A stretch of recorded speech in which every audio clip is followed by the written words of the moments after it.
Since I became a Christian, I would every now and then hear a preacher or a speaker say that the New Testament word for sin simply means missing the mark. They would say that it's an archery term that refers to someone pointing the arrow at the target but then missing it.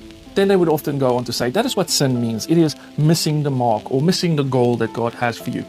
But is that really what the word means? Well, in older or classical Greek, yes, the word hamartia, or however you would prefer to pronounce it, does have a reference to missing some sort of mark, but it more generally refers to missing one's purpose or going wrong or going astray. So yes, the concept of the miss idea is in the family of meanings, but it isn't exclusively what the word sin means. By the time that the New Testament was written in Koine Greek, the word hamartia is overwhelmingly used in an ethical or a theological sense. You especially see this in the translation of the Septuagint.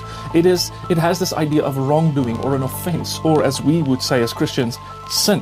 Not simply my aim was slightly off. And that is the main problem I always had with the archery analogy, because no archer in a competition would purposefully miss the target, right? It's a mistake. But sin isn't just some mistake that we fall into. Very often sin is willful transgression against God.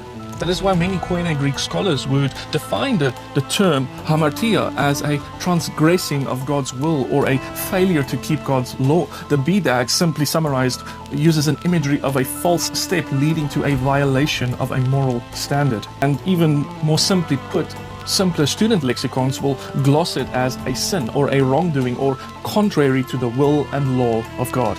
So the missing the mark line can be a helpful picture, but it is not a precise definition of the New Testament usage of the word sin.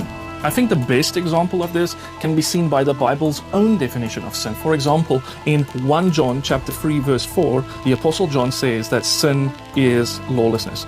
And what does he mean by lawlessness? Breaking the moral law of God.